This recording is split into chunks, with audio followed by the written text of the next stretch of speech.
Kisah Raja Arthur Pendragon, sang raja legendaris Britania. Prolog. Di tanah berkabut Britania ketika rombongan bangsa Saxon datang seperti badai yang menghancurkan desa-desa dan kerajaan kecil, rakyat menanti seorang penyelamat. Mereka menantikan seorang raja yang tidak hanya kuat dalam pedang, tetapi juga murni hati dan adil dalam hukum.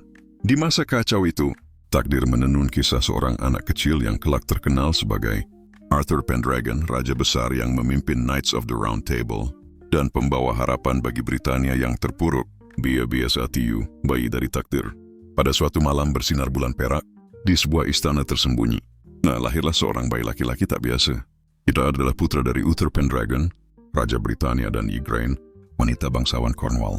Namun kelahirannya dipenuhi rahasia dan darah karena perang dan penipuan menyelimuti takdirnya. Tak lama setelah Arthur lahir, kerajaan dilanda kekacauan. Uther ayahnya, sebelum kematiannya menyerahkan bayi itu kepada penyihir besar Merlin demi melindungi sang putra dari musuh-musuh takhta. Merlin mengantar bayi tersebut ke rumah seorang ksatria setia bernama Sir Ector yang membesarkannya seperti anaknya sendiri.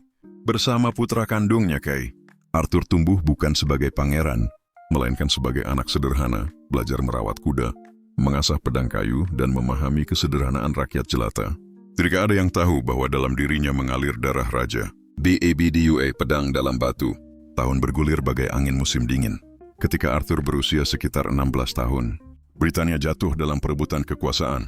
Setelah kematian Uther tidak ada raja yang sah, dan para bangsawan saling berebut kekuasaan. Di tengah kekacauan itu, muncul keajaiban, sebuah batu besar di alun-alun kota London, dengan sebilah pedang tertancap di dalamnya. Pada plat emas terpahat kata-kata, "Barang siapa mampu menarik pedang ini dari batu, dialah raja sejati Britania." Banyak ksatria mencoba, 1000 usaha 1000 kegagalan. Sampai suatu hari, ketika turnamen besar diselenggarakan, Arthur muda tanpa sengaja menarik pedang itu, bukan untuk membuktikan diri, tetapi karena Kay lupa membawa pedangnya untuk bertanding. Tanpa usaha batu itu retak, cahaya membuncah dan pedang terangkat seolah mengakui pemilik sejatinya. Kerumunan terdiam, para bangsawan gemetar. Lalu Merlin muncul dan berkata lantang, "Inilah raja kalian, Arthur, putra Uther Pendragon." Demikianlah Arthur dinobatkan sebagai Raja Britania, dan ia bersumpah, "Aku akan memerintah bukan dengan tirani, tetapi dengan keadilan." BABTIGA, Knights of the Round Table. Arthur membangun sebuah kerajaan baru di Camelot, kota indah yang menjadi simbol keadilan dan kesatuan. Ia menikahi Guinevere, seorang putri bangsawan yang berparas seperti cahaya matahari dan berhati lembut. Untuk menjaga Britania, Arthur membentuk pasukan ksatria terbaik, Knights of the Round Table. Meja bundar itu melambangkan kesetaraan. Tidak ada yang lebih tinggi dari yang lain, termasuk raja. Di antara mereka adalah Sir Lancelot, ksatria terkuat dan paling setia, Sir Gawain, sang pemberani, Sir Percival yang murni hati, Sir Galahad, sang suci, Sir Tristan yang anggun dan tragis. Mereka bersumpah melindungi yang lemah dan menegakkan keadilan. Arthur mempersatukan kerajaan-kerajaan kecil, memukul mundur invasi bangsa Saxon, dan membawa Britania dalam masa damai yang panjang. BABEMPAT, pencarian cangkir suci. Di masa kejayaan kerajaan Camelot, Merlin meramalkan sebuah misi suci, pencarian Holy Grail, cawan suci peninggalan Kristus yang membawa kekuatan penyucian. Arthur mengirim ksatria-ksatrianya dalam perjalanan berbahaya melintasi gunung, hutan, dan negeri asing. Banyak ksatria tidak pernah kembali. Namun Sir Galahad, yang paling murni di antara mereka, berhasil menemukannya. Itu menjadi puncak kejayaan ksatria Camelot dan dunia memuji nama Arthur. BABLIMA, runtuhnya kerajaan. Namun tidak ada kerajaan manusia yang abadi. Runtuhnya Camelot bukan datang dari musuh luar, tetapi dari luka dalam, pengkhianatan dan cinta terlarang. Sir Lancelot dan Guinevere tanpa sengaja terjerat cinta yang terlarang. Ketika rahasia itu terbongkar, Arthur hancur. Cinta, persahabatan, dan kekuasaannya terpecah. Perang saudara pun dimulai. Kesempatan itu dimanfaatkan oleh Mordred, keponakan sekaligus anak gelap Arthur yang haus kekuasaan. Ia membakar negeri dan mengkhianati Arthur. Pertempuran terakhir berlangsung di Camlan, pertempuran yang berlumur darah dan air mata. Di tengah kabut perang, Arthur dan Mordred bertarung. Sebilah tombak menusuk dada Mordred, tetapi pedangnya menembus tubuh Arthur. Arthur terjatuh, tubuhnya berlumur luka dan tanah.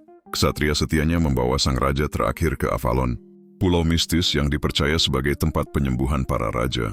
Dalam bisikan terakhir sebelum matanya terpejam, Arthur berkata, "Britania suatu hari akan memanggilku kembali. Selama rakyat membutuhkan seorang raja, aku akan kembali. Epilog, raja yang tak pernah mati.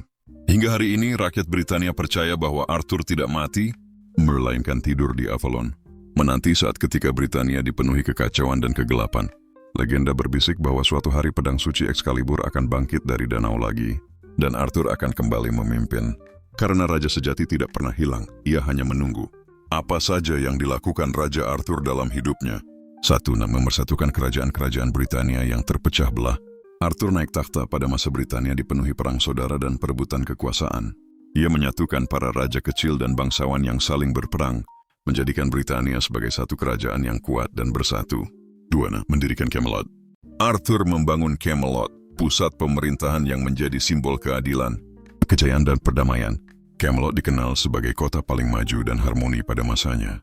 3. Membentuk Knights of the Round Table. Ia membentuk Knights of the Round Table, pasukan ksatria pilihan yang bersumpah menjunjung kehormatan, keberanian, kesetiaan, dan perlindungan terhadap kaum lemah. Meja bundar diciptakan untuk mematahkan kesombongan dan kesenjangan, karena tidak ada kursi yang lebih tinggi dari yang lain, termasuk raja. 4. Mengalahkan invasi bangsa Saxon. Arthur memimpin banyak peperangan untuk mempertahankan Britania dari serangan bangsa Saxon yang ingin merebut dan menghancurkan tanah leluhur. Berkat kepemimpinannya, Britania mengalami masa damai yang panjang. 5. Menegakkan hukum dan keadilan. Kepemimpinan Arthur terkenal karena keadilannya. Ia menciptakan sistem hukum dan keputusan yang berpihak pada kebenaran, bukan kekuasaan. Ia menjadi simbol raja ideal, kuat namun bijaksana dan tidak zalim. 6. Membangun aliansi dan hubungan diplomatik. Arthur menjalin persekutuan dengan kerajaan-kerajaan sekitar, memperluas pengaruh Britania tanpa selalu mengandalkan perang. Banyak kerajaan menghormatinya dan bergabung dalam persatuan Britania. 7. Pencarian cawan suci, Holy Grail. Di masa kejayaannya, Arthur memerintahkan misi pencarian Holy Grail, cawan suci yang diyakini memiliki kekuatan ilahi. Misi ini menjadi pencarian spiritual paling penting dalam legenda Camelot, dipimpin oleh kesatria terhebat seperti Sir Galahad dan Sir Lancelot. 8. Memimpin dengan kebijaksanaan dan keteladanan.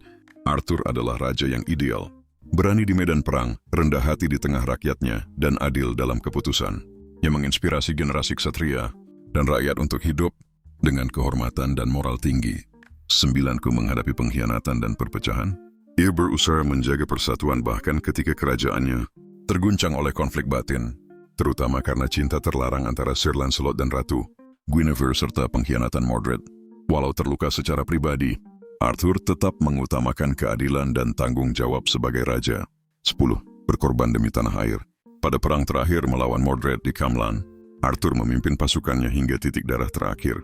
Meski terluka parah, ia memastikan Britania terlindungi, dan ia dibawa ke Avalon untuk beristirahat sampai hari ia dipanggil kembali. Warisan abadi Arthur, simbol keberanian, keadilan, persatuan, dan harapan. Menjadi inspirasi banyak kisah, legenda, puisi, film, dan budaya dunia. Dicintai sebagai raja ideal, bukan karena kekuasaan, tetapi karena ketulusan,